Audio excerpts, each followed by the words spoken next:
You ever get that feeling? Like you just, need people around. Oh, absolutely. Like it's almost like a primal thing, right? That need to belong. It is. Yeah. But here's the funny thing. We don't always talk about it. Yeah, it's like everyone's all about, hustle and solo grind. Exactly. We forget that, well, community is kind of like the foundation Of so much. for Yeah. so much. And that actually brings us to uh, resilience, Ooh, good one. right? That ability to bounce back when, well, life happens. When life throws a wrench in the gears. Exactly that. Yeah. So today we're going deep. We're doing a deep dive on how community and this whole resilience thing are, well, they're intertwined. They really are. And they shape us Yeah. emotionally, economically, even like professionally. It's kind of wild when you think about it. It is, what I find so fascinating about this whole connection is it works on so many levels. It's not just about having someone there to, cry on. Right. Although that's pretty crucial. Crucial, definitely, but it's bigger than that. It's a whole network. A network that like helps you figure out how to deal with the world. Exactly. Okay, so let's unpack this whole community thing first. Okay. It's easy to get stuck thinking it's just your family. Right, or friends. Yeah, friends, family. But it's got to be more than that, right? Oh, it goes way beyond that. Think about it this way.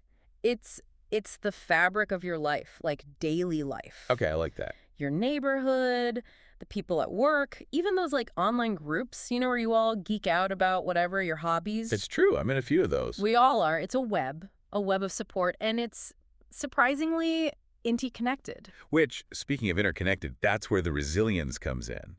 And this isn't just, pushing through it all. No. It's about having the resources, Inner and outer. both, to adapt Yeah. and even thrive when things get tough. You nailed it. It is about the inner strength, but it's so much stronger when you've got a community in your corner. Okay, so story time. Love these. So picture this. I'm going through a rough patch, okay? Hmm. I'm unemployed. Felt like forever. I've been there. It's the worst. And it was my community, my people, that kept me afloat, That's amazing. And I don't just mean like emotionally, although, those pep talks over coffee, those were lifesavers. I bet.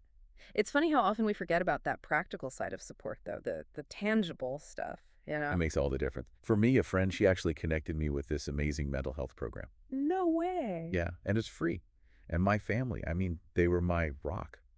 Just showing up in ways I never would have thought of. That's beautiful. It was like a crash course in resilience, but powered by the people around me. I love that. Your story it really shows how community, it bolsters resilience on like every front. It's the emotional support, the practical help, the resources. It all comes together to be this powerful force. And you can't forget those everyday benefits. Like you need someone to watch the kids so you can go to, I don't know, yoga. Been there. Boom.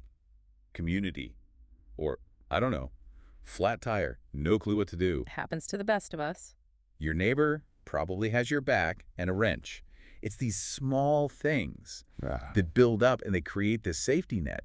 You don't even realize it's there until you need it. That's so true. And think about careers even. How many times have we all heard, it's not what you know, it's who you know? Oh, yeah. But that's community at work. Networks, connections, recommendations, opening doors you didn't even know were there. It's true. Okay, so we've painted this pretty beautiful picture. Support, resources, all that. But we got to be real for a sec. Yeah. Community, it isn't always, sunshine and rainbows. Sure. It gets messy. Yeah. Complicated. Difficult even. We gotta acknowledge that for sure. And sometimes it's those complications that come from, well, expectations. Yeah. You think that support's always going to be there, and when it's not, it can be disappointing. Oh, tell me about it. You're like, wait, I helped you move that giant couch up 3 flights of stairs. Where's my casserole when I'm having a meltdown? Okay, maybe not that dramatic, but you get it. I get it. The thing is, communities, they're made of people, and everyone's got their own limits, Yeah. Relying too much on one person or even a group, it can lead to frustration, resentment even. And then there's that whole groupthink thing. Oh, man. Ever been in a group and everyone agrees a little too easily? Way too easily. It's tough to disagree, even think for yourself when you're always hearing the same perspectives. Yeah, groupthink it can be sneaky. It blocks creativity. Yeah. And critical thinking. And healthy communities, they encourage different viewpoints. Yeah. Even if it means, a little debate. A little healthy debate. Exactly. And let's be honest, sometimes those debates, They get a little heated. It's bound to happen, right? I mean, throw a bunch of passionate people Yeah, there. there will be sparks. Sparks, and sometimes those sparks turn into, full-on drama. Oh yeah, gossip, misunderstandings, the whole thing. Being close, sharing interests, it can make relationships intense. The good and the bad. It's so true. And it's about navigating all of that with, well, empathy and trying to understand each other. I think that's key. And that leads us to the side of community we don't always like to talk about. The ugly side. Yeah. It's tempting to focus on the positive, but seeing these darker parts, it helps us build stronger connections. More authentic ones, too. Because here's the truth. You can be surrounded by people and still feel completely alone. Oh, 100%. I've been in packed rooms and felt totally invisible, like a ghost, just drifting. It's jarring, like a reminder that connection, it needs to go deeper. It does, that feeling of isolation. Even in a crowd, it shows how much we need genuine connection. Relationships that go beyond the surface. And then there are the toxic relationships, Yeah. the ones that drain you, hold you back. We've all met them. That friend who's always negative, that family member who pushes your buttons. And it's tough because you feel like you should stay connected. You feel obligated. Even when it's hurting more than it's helping. It's tough. Toxic relationships, they can do so much damage. Emotionally, mentally. And recognizing that, setting boundaries, even distancing yourself sometimes, it's so important. It's key for growth, right? It really is. And honestly, sometimes the hardest part is just seeing those toxic patterns. It's easy to get stuck in what's familiar, even when it's not good for us. That's so true. It's all about tuning in to your own needs, putting your well-being first. And sometimes that means making hard choices about the relationships we keep. So we've talked about the good, the bad, the ugly. It's a mixed bag for sure. It is. But even with the complications, the messiness, the drama sometimes, community, it matters. It really does. It shapes us, it supports us, and it helps us come back stronger after those inevitable curveballs life throws. Community is the foundation of resilience, giving us the strength and the resources to handle life's challenges.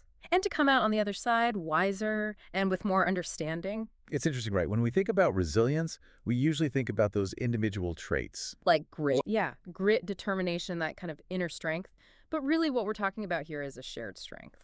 Oh, I like that. This collective resilience that comes from our connections with each other. It's like we draw strength from each other. Yeah. Amplify it. Like that saying, if you want to go fast, go alone. If you want to go far, go together. Exactly. Community becomes that foundation, that support system that helps us get through, well, anything. Any storm. Yeah. And it's not even just about having people around when things are rough. It's also those everyday interactions, those little moments of connection that just make you feel good, make you feel like you belong. They really do. They bring a sense of normalcy, of connection. You know what I mean? Yeah. Like a quick chat with a neighbor. Oh, absolutely. Or laughing with your colleagues over coffee. Even just like a funny meme in a group chat, those little things can change your whole mood. They totally can. It's that reminder that you're not alone. You're part of something bigger. And those shared experiences, those are what really tie it all together. The threads that weave the tapestry of community. I like that. Right. Think about it. A neighborhood potluck. Oh, yeah. Or working on a volunteer project together. Or even just, meeting up at the park. All those moments, they create shared history. A sense of belonging that grows over time. And as much as we're all connected digitally these days, that human need for face-to-face interaction hasn't gone away. No way. If anything, I think it's even more important now. Totally agree. Technology helps us stay in touch. But it's not the same as being in the same room with someone. It's just not. Think about it. What's the difference between sending a text and actually having a conversation, face-to-face? Huge difference. Huge. It's a whole other level of connection. You pick up on so much more. Expressions, body language, tone of voice. You miss all that through a screen. It's true. In person, it's richer, more nuanced. Yeah. You get a deeper level of understanding and empathy. Exactly. We're wired for it, Yeah. This need to connect. It's like in our DNA. Our social nature, it's a fundamental part of being human. It really is. Yeah. But building a thriving community, it doesn't just happen magically, does it? It doesn't. It takes effort. It takes being intentional. It's like tending a garden, right? Yeah. You have to plant the seeds, water them, nurture them, create the right conditions for them to grow. That's a perfect analogy. Communities, just like gardens, they need constant care and attention to thrive. So where do we even start? How do we cultivate these connections, especially in a world that feels so busy and disconnected sometimes? That's the question, isn't it? It can feel overwhelming, especially with the pace of life these days. It really can't. There's no one right answer, but there are a few key things that can help. First and foremost, it's about being present, really engaging in our interactions. Like putting the phone down. Exactly. Put the phone down, make eye contact, really listen to what people are saying. It sounds so simple, but we get distracted so easily. We do. Technology, our own thoughts, our to-do lists, All of it. it's all swirling around. Being present, it's a gift to ourselves and to the person we're with. It really is. It shows that you value the connection, that you respect them.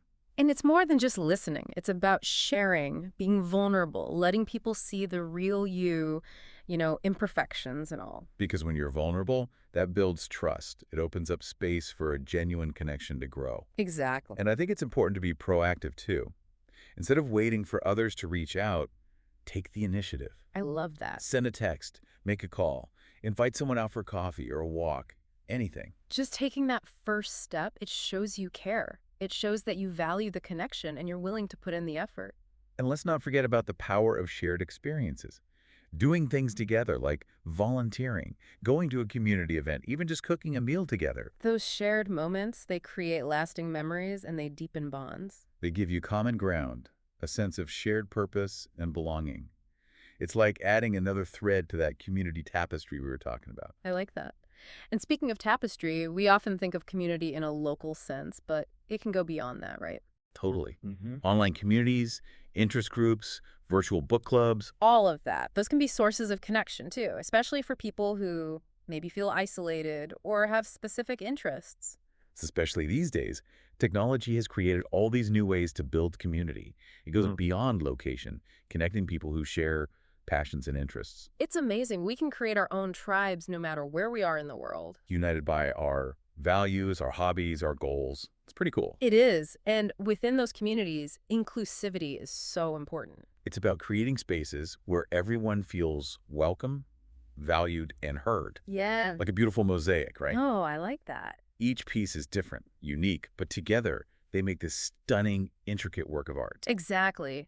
Diversity makes communities richer. It brings in all these different perspectives, experiences, and talents. And we can't forget about giving back either. So important. Volunteering our time, donating to a cause we care about, even just helping out a neighbor. All of that strengthens the social fabric that holds a community together. It reminds us that we're all in this together, that we each have a role to play in creating the kind of world we want to live in. It's a collective effort, a shared responsibility. Building a strong, resilient community requires everyone to participate and engage. You know, we get so caught up in our daily lives, it's easy to forget how important these connections really are. But it's so important to take a moment to appreciate the people in our lives and the communities we belong to. Taking that time for reflection, it reminds us of the value of these bonds, and it helps us find ways to strengthen them. So how do we actually make community a priority? When life gets so busy, it can feel overwhelming. It can, but it doesn't have to be. Start small. Make intentional choices. Like what? Schedule regular time for social interaction, even if it's just a quick coffee or a phone call. You mean like actually putting it on the calendar? Exactly. Make it a non-negotiable. Prioritizing connection like that ensures that we're actively nurturing our relationships and investing in our communities. And it's not just about quantity either. It's about quality. Being present in those interactions, really listening, having meaningful conversations. It's about making those moments count, creating space for real connection and shared experiences. And look, building and maintaining these connections, it does take effort, especially when things get hectic. But like anything worth having, right? Right. It takes work, but the payoff is huge. Strong communities, they provide the foundation for a fulfilling and meaningful life. And even though there will be ups and downs, challenges to face, the key is to keep nurturing those connections, even when it's tough. Exactly. Like that garden we talked about. Some seasons are better than others, but we keep showing up, keep taking care of those relationships, believing in the power of connection to help us all thrive. That's beautifully said. Our communities flourish when we give them the care and attention they deserve. So we've explored the many signs of community and how it impacts our resilience. Now let's switch gears a bit. Let's look at some actual steps we can take to create stronger connections and more resilient communities. We'll be right back after a quick break to explore these strategies and help you make a difference. in your own life and the lives of those around you. We're back and ready to really dig into how we can make community happen. We've talked about why it matters and how it works, but now it's about action. Putting it all into practice, right? Exactly. It's great to understand community, but we got to go beyond just talking. So let's get practical. What can we actually do, like starting today, to strengthen our connections and build those more resilient communities? What can we do right now in our everyday lives? Well, one of the simplest things, but also one of the most powerful, is connecting with our neighbors. Okay, I like that. Think small gestures. A wave, a quick chat while you're out walking the dog, offering to help with a chore. It can make a bigger difference than you think. It's true. Just a smile, a hello, it can really brighten someone's day. It's like contagious positivity. It is. And as we get to know our neighbors better, we might find out we have things in common, or that we can help each other out with different skills, or maybe we just discover someone who needs a friend. That's how real connections start. And we can't forget about getting involved in local stuff, volunteering at a food bank, joining a community cleanup, mentoring a young person. Those things not only help others, but they give us a sense of purpose, like we belong. Exactly. Giving back strengthens the bonds that hold a community together. It's a shared responsibility, a reminder that we're all part of something bigger. And it doesn't have to be formal volunteering either, right? No, not at all. It could be helping an elderly neighbor with groceries or organizing a potluck. Little things can have a big impact. Absolutely. Every act of kindness, big or small, makes a difference. It creates a more caring and connected community. We've talked a lot about connecting in person, but we can't ignore the fact that we live in a digital world. It's true. Social media can be great for staying in touch, but it can also be kind of isolating or make us compare ourselves to others. It's a double-edged sword. It is. We need to be conscious of how we use it. Use social media in a way that encourages connection and support. So maybe that means unfollowing accounts that make you feel bad, or making an effort to have more meaningful conversations online, or even using social media to organize real-life meetups. Exactly. We have the power to make our online spaces reflect the values we care about. Connection, community, all of that. And one thing we often forget in all this talk about community, taking care of ourselves, you can't give to others if you're running on empty. So true. Self-care is essential for our own well-being and for building the resilience we need to connect with others in a meaningful way. It's like a walk in nature, a few minutes of mindfulness, a quiet evening at home. Those things recharge us so we can show up for others as our best selves. And building strong communities, it's not a one-time thing, it's a journey. There will be good times and bad, challenges to overcome, and victories to celebrate. The important thing is to keep nurturing those connections, even when it's hard.